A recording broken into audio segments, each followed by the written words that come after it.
Hi, it's Chris Jurgensen, Lick of the Day 69.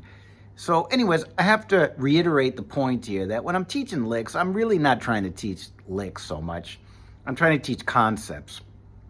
And if you learn the concept, you can manipulate it and come up with your own licks. And so really because I don't really have that many licks, strangely enough, but I just have concepts and ideas. And I can use those concepts / ideas to come up with licks, right? And so I don't really do the same thing twice, but I use the same concepts a lot, okay? So if you remember from the last one, what I did is I took a sequence and I approached the first note of the intervals by an approach note, a chromatic approach note below. And so this time we're playing over the same C blues, right? And so what I'm going to do is I'm going to take a C mixolydian scale, which would be an F major scale, right?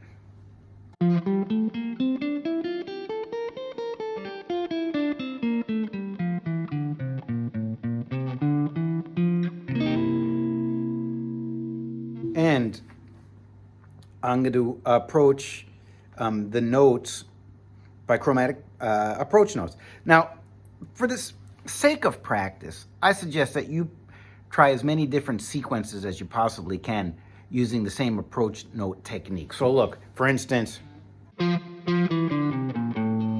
that's as low as I can go, right? So I'm going to, the sequence will go like this.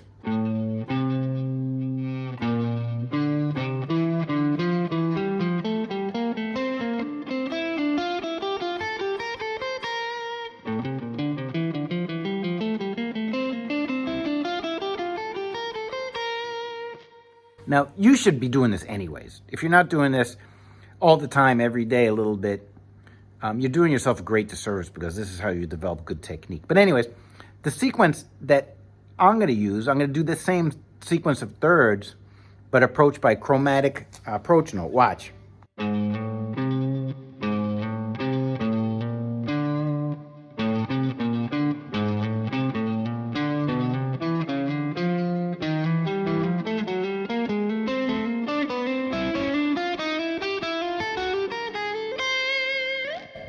And this is a great way to practice your sequences, right? And it gives you a nice jazzy kind of sound.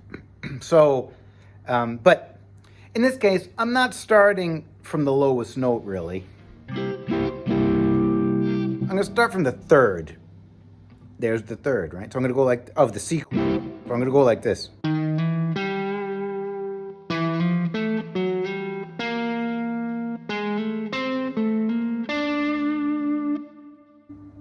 Now, if I was going to complete the whole sequence, I'd go like this.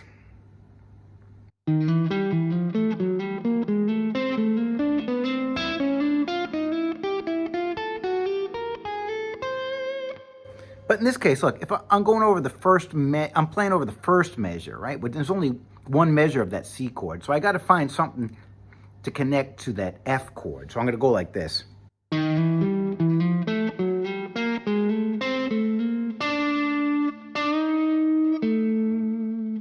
That's the third and the flat 7 of that F chord. And when the C chord comes around in measure 3, I'm going to do the same thing all the way to the top.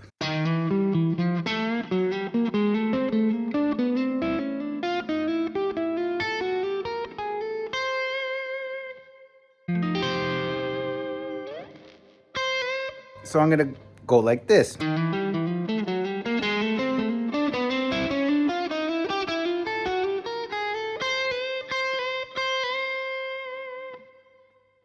And that's how the sequence works. So,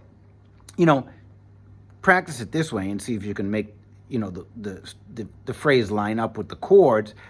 I'm really floaty with my time.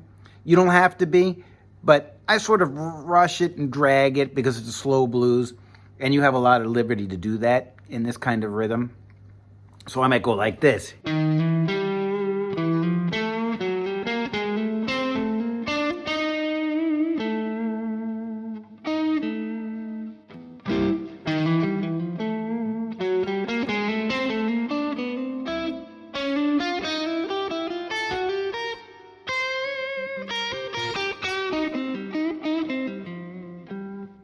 right? So you can take liberties, but if you're going to practice a sequence just as part of your normal practice routine, I would suggest that you try to keep good time, use a metronome or something like that, okay? But you can do this with any sequence, and, thirds and sixths are going to be really sort of inside sounding and lend themselves well to this kind of music.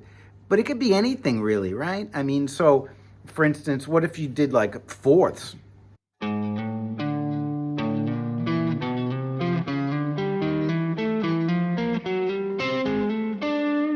Right? It's a little bit, it's not quite as traditional sounding when you use fourths. What about, like, I don't know, I can't do them, all of them, but, what about sevenths, right?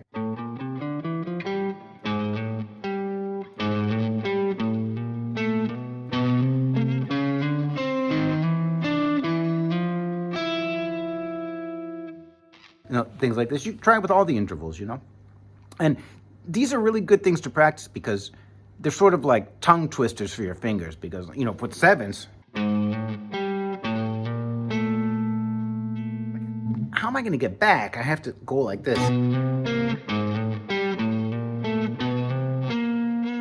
So, you have to figure out like ways to fix these little, technique problems that you would run into using sequences. That's why sequences are important. It's like a drummer doing rudiments.